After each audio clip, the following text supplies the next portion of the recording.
Hey, everybody, welcome back to another episode of Vision Pros Live. I'm your host and coach, Fletcher Ellingson. So glad you're here. So glad you're in this conversation because I believe the conversations we hear on Vision Pros are worth your time. You're going to get something out of them, and it's going to expand your view of the world. This morning on our show, we have Arun Mathur, and he is the founder of Ultim Quest Knowledge. And welcome to the show, Arun. Thank you so much, Fletcher. It's a real pleasure to be here. Yeah, and go ahead and I may have butchered the name of the company. So would you tell us the company you're representing today, please? Yes, I founded a training company by the name of Ultim Quest Knowledge. We're mainly delivering training to professional accountants across the world, also expanding into business leaders. Into the which? Business leaders, Business other leaders. than the Okay, accounting yes. profession, people who make decisions in businesses. Right on, right on. Okay, so important work, right? You're talking about the accounting, and leadership, two very important things for business, obviously, right? For sure, for Yeah, sure. and it's important because a lot of people who get into business, especially a lot of entrepreneurs, solopreneurs, they get in because they're passionate about a service or a product, but they're not necessarily accountants. They're Right. not necessarily even leaders. So both of those topics are important because we want those entrepreneurs, we want those solopreneurs, we want those managers to be leaders in whatever capacity that they have to show up. Yeah. I agree 100%. Yes, yes. Okay, cool. Hey, before we get into the good stuff, let's start off with a win. I always like to do that because there is a lot of uncertainty and suffering in our world today. And we want to remind people that there is still plenty of good out there. And it's all about really looking for it. Even when disappointing things happen, we want to continue to look for the good. So what's something that's going well in your life, either professionally or personally?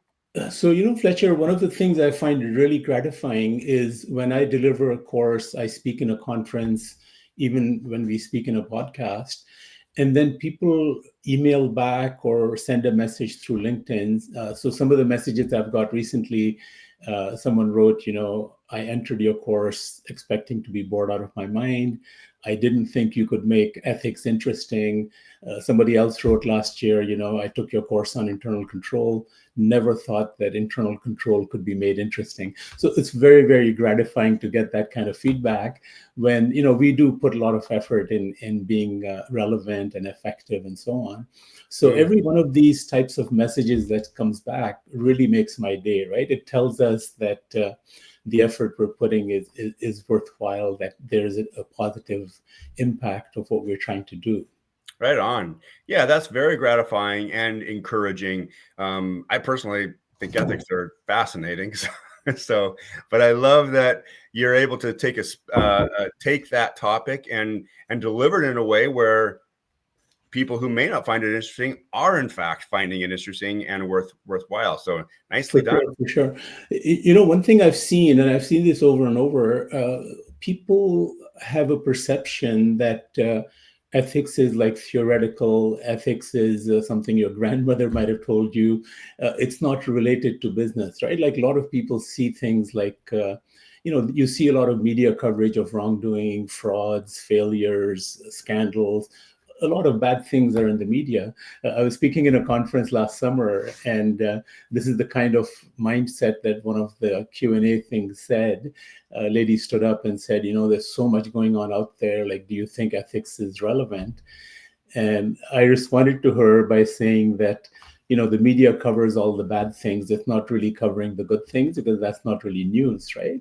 Yeah. But in my experience from the clients I serve, the businesses I've been involved with, those who are succeeding are actually very much focused on ethics. They're taking care of their customers. They're dealing with integrity. They are not trying to cut corners, not trying to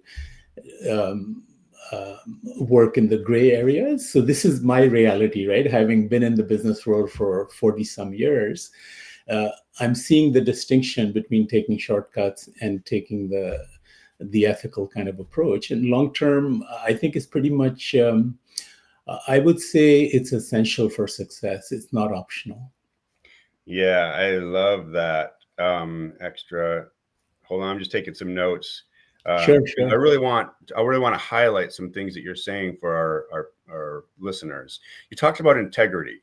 This is a word that we throw around a lot, and I'm not sure that people really understand the concept of integrity. So I'm going to offer a suggestion, and then you tell me if I'm on track, okay? But I believe at the core, there are two things at the core of integrity. Number one is being your word, right? Yeah, Doing what you say you're going to do.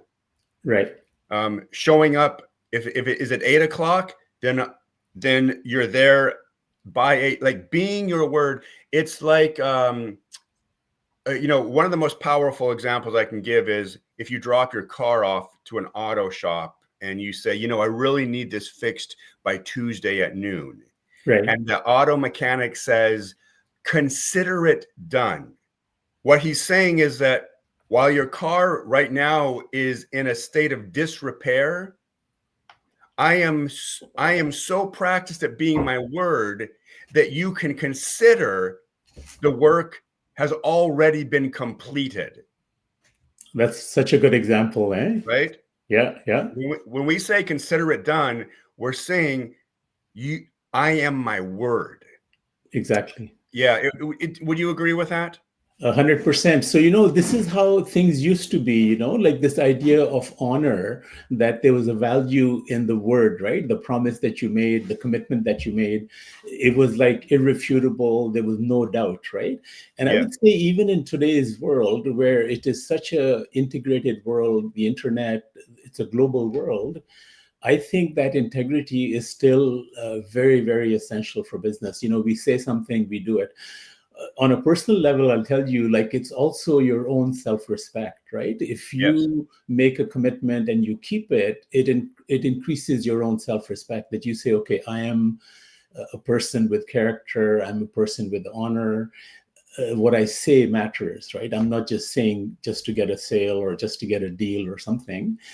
Your own self-respect will increase. I'll tell you, like, when we talk about ethics and we define ethics, we talk about the word integrity. It's a very, very simple concept. It's this idea of not to deceive other people, the idea to commit to speaking the truth. And I say that if you were to ask a 9-year-old or a 10-year-old, what is integrity, what is honesty, they would understand. You don't need to have a higher education and all of that, right? It's a very human kind of thing that, we interact with each other in an honest manner. We don't try to deceive someone. We don't try to manipulate people. In business, it's very interesting. I mean, what I see, business can be complicated, but ultimately, I'll give you one quick example. You might receive incorrect invoicing from your suppliers, right? Yeah. You might receive a duplicate payment from your customers. So these are like your ethical tests. Like, do you correct it? Do you take that money? Like, what do you do with it, right? I love that. So I Yeah. think integrity is very fundamental. One thing, Fletcher, you probably don't know, but I actually went back to the founders of the system of capitalism to research whether the people who created our system of a capitalistic democracy, whether they talked about ethics, they thought about ethics. So what I found very interesting, they didn't use the term ethics, but the word integrity was there, right? And what the founders of capitalism said, they said that integrity is an underlying principle of the system of capitalism. So they were not saying get out there, make as much money as you can, do whatever it takes. They were saying get out there, make as much money as you can while remaining in integrity, right? Nice. And honesty, and really long term, that would be the foundation, I think, for success. Yeah. I'm glad you pointed that out. That's really probably a bit of knowledge that many of us don't know about our founding fathers.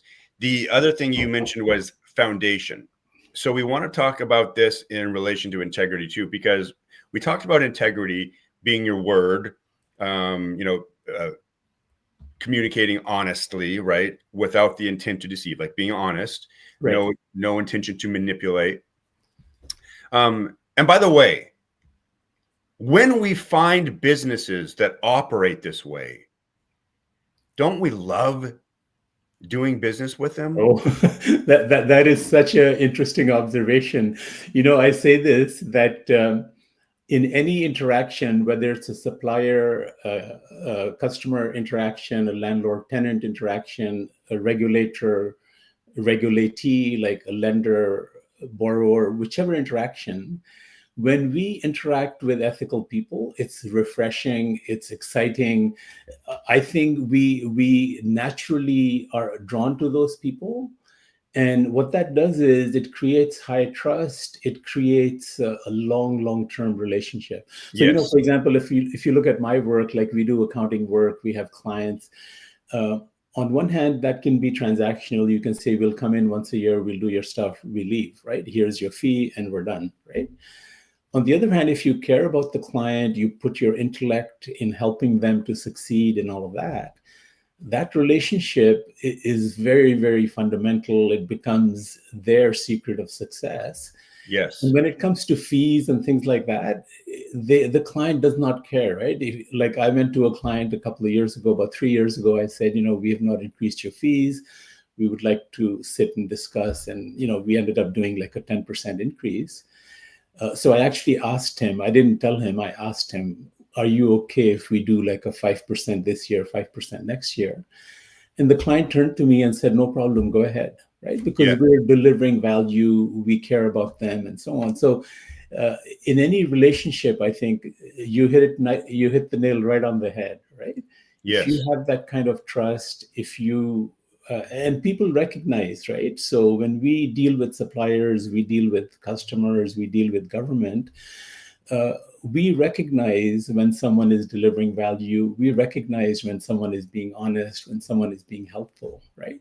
Yes. So this is not wasted. This is very, very important point that you made. Yeah, absolutely. Great. Thanks for elaborating on that. And then let's return one last time to this concept of integrity, because I love that you have brought this up, because I just think it's fundamental to the workability of a business, of a marriage, of a country. So what do I mean by that? So I want to give you an example that I frequently give to my clients, and I'm not so much giving this to you, Arun, because I know you get this, but I do want, if people are listening and they're interested in this concept of integrity, I want to give this as well. There's being our word. There's also in the idea that integrity is a sense of workability. So when integrity is present at a high level, that means there's a high level of workability. For instance, if you think of this of a wheel on a bicycle, and it has all the spokes, right? Those spokes are not for looks. Those spokes are, the number of spokes are exact. The spacing is exact. The tension on each of those spokes is exact. And the reason is because those spokes are creating structural integrity for the bicycle, right? That's a good example. Amazing. Yeah. And if we pluck out one or two of those spokes, right, is it still going to be rideable? Yes, but the structural integrity has now been compromised. It's not, there's less workability. And if you take out a couple more spokes, then you're going to feel it when you're riding. You're going to feel like, ooh, it's shaky. It doesn't feel like it could give out, right? You pluck out a few more, now you've really compromised the structural integrity, and it fails. And so I want to give that, so that the workability has been compromised. So I really want to invite the listeners into this conversation to think about integrity as a sense of workability. If your marriage is not working, right, what's probably present is there is a lack of integrity. There's a lack of workability. The integrity somehow has been compromised in Right. your business. All right, Yeah. in a country when Yeah. there is low integrity, Right.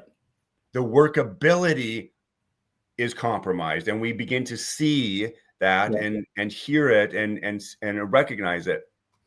So That's what? an amazing example, Fletcher. Can I take a minute and just add my 2 cents to that? Please, So, yes, so when you started describing the wheel and the spokes, like I connected to that thought immediately. So that's such an intuitive kind of interpretation. I think that's fantastic. The thought that came in my mind is if you think of any organization, any business unit, government, not for profit, any kind of organizational unit, even a family, for example, we have interactions, right, in our ecosystem. We have suppliers, customers, government. We have other people around us that impact our success, right? Like, for hmm example, if you are in violation of regulations, the government is going to make it very difficult, right? They're going to come, they're going to audit, they're going to be all over your place, right? If you have a bad relationship with your lender, there always is a threat they're going to call their loan and you're going to be screwed. You're going to be scrambling for financing and all of that. Similarly, if you have, let's say, a weak relationship, just like you were mentioning about the spokes, if you have a weak relationship with your customer in the sense that they see you as like a unit, right? So I pay so much for this. If somebody else gives me a cheaper deal, I'll go there. Then you're at risk, right? So applying that same integrity idea in recognizing that a business or an organization operates in an ecosystem, and if those relationships are strong, it strengthens you, right? So if you have high trust with the regulator, high trust with your employees, high trust relationship with your suppliers and your customers. So, in COVID, we saw this, right? In COVID, we saw dramatic disruption, restriction of business, people being shut down, retail being shut down, factories being shut down, and all that. And it tested your relationships, right? yeah, Which under normal circumstances, perhaps you were chugging along and you were happy, but then suddenly this thing comes in, everything stops. And we saw both good and bad behavior, right? So it goes yes, back to integrity, it goes back to your ethics, like how strong is your relationship with the supplier, how strong is your relationship with your employees. Like I was sitting in a flight next to a CFO of a manufacturing company. He shared a very interesting example I'll share with you. So I asked him, how did your company respond in COVID, the shutdown, all of that? He said to me they hired a new salesperson 1 week before the shutdown. So in other words, brand new employee gets on board. Within a week, the company's operations shut down. The customers are not there. The company is not operating. He said to me, this salesman called him twice and said, can you fire me because I'm not doing any work, right? I feel really guilty taking the salary because the company shut down. mm, Here's how the CEO responded. He said, I run a company that is very successful. We've had 8 or 9 years of tremendous profits. We're in the dish right now, like things are not normal. You're part of our team. We're going to support you. Hang in there, make whatever phone calls you can make. You are part of our team and we will not abandon you, right? So that shows the integrity, the ethics of that leader. And you can imagine, like COVID came and went. They probably got back on their feet within maybe 6 months, 8 months, whatever. But you can see the effect of that kind of ethics, that kind of integrity, right? yeah. And when you have the privilege of working with someone that embodies that level of integrity, Right. you want to be on that team. You Right. suddenly are happy to give your loyalty to that, Exactly. right? Exactly. Yeah, Yeah. that's a powerful leader. Amazing leader. And I've run across 3 or 4 people like that because I asked this question from many people.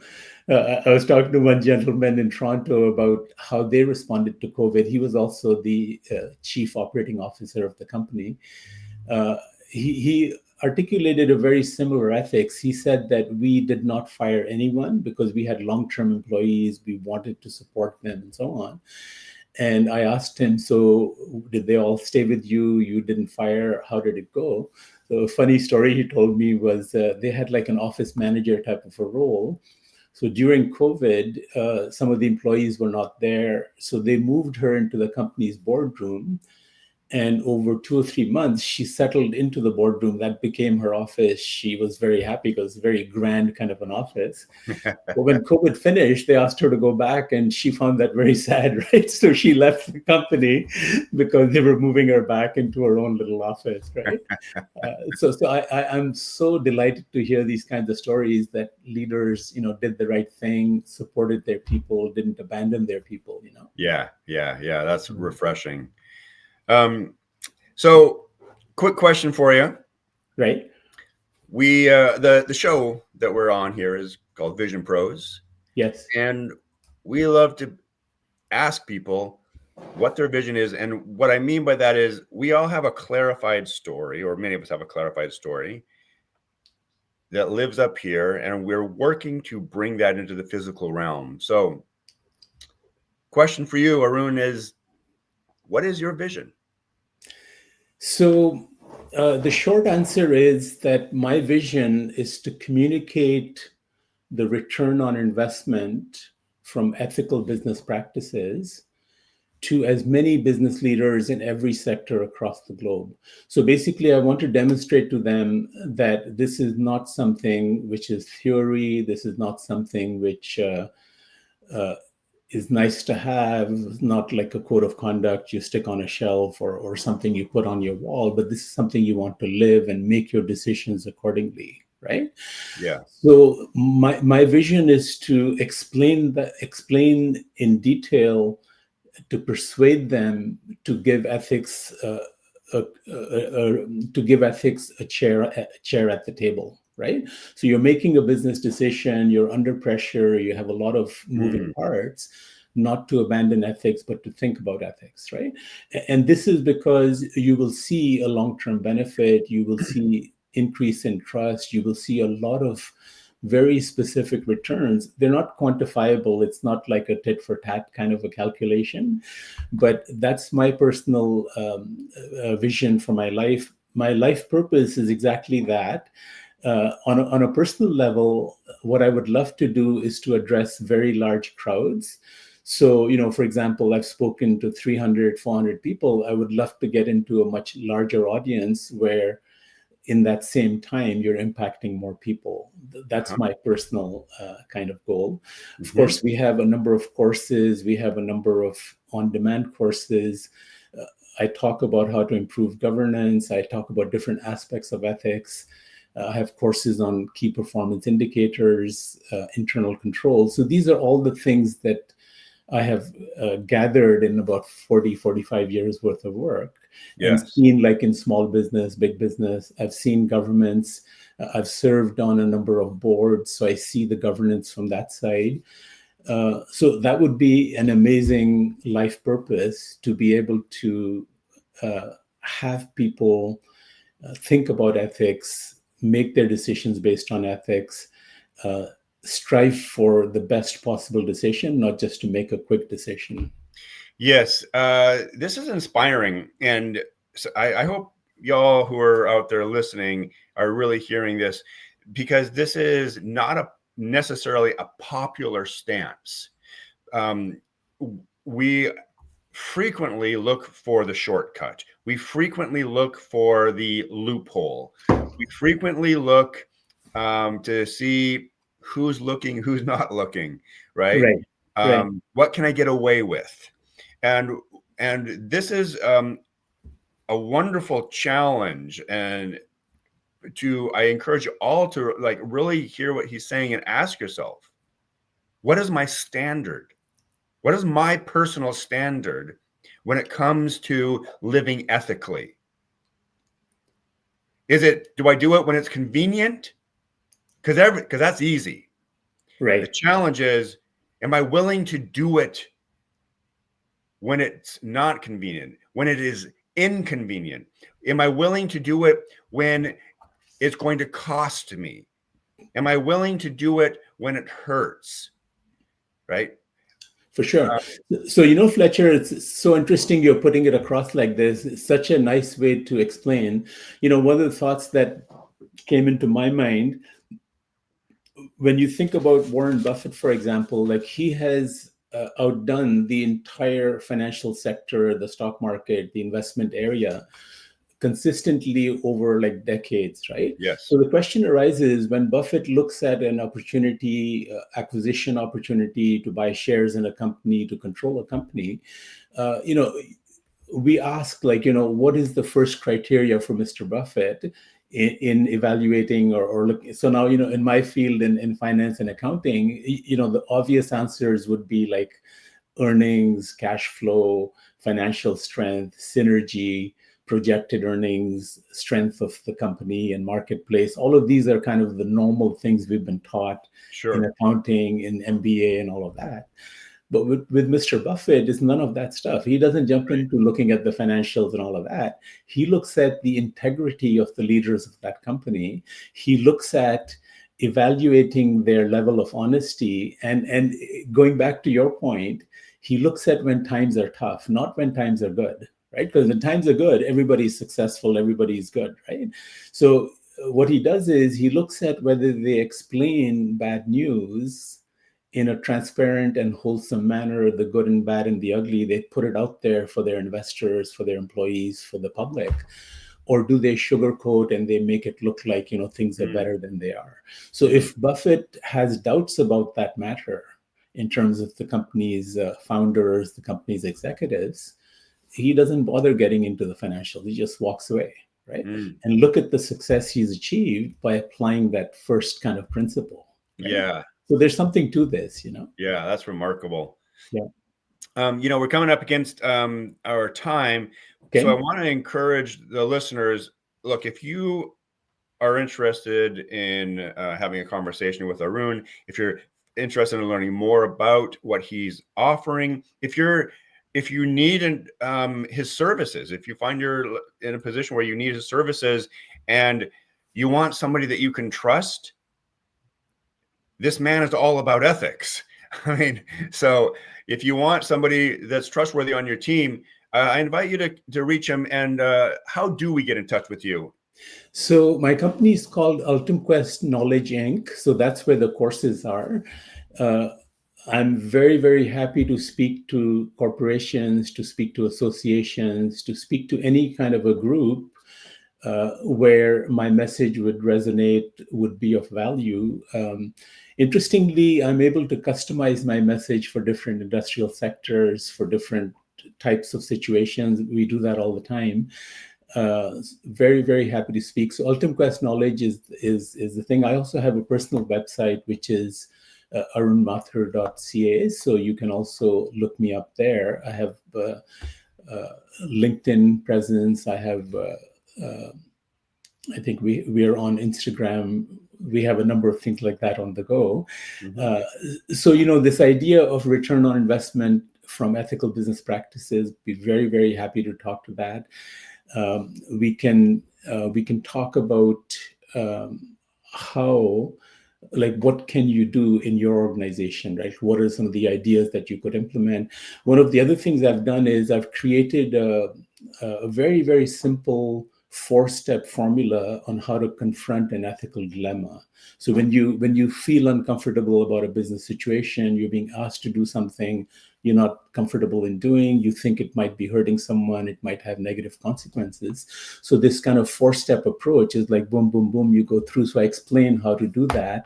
We're actually talking about creating like an app. I haven't done it yet, but creating an app where we harness the power of AI and my knowledge of all the types of ethical dilemmas, so that we would provide like a step-by-step guidance on which would give you courage, which would give you confidence, help you to come to a better decision than just succumbing to pressure or perhaps, you know, maybe not doing anything, right? That's the other thing. When you're under a lot of pressure, we just kind of do nothing, right?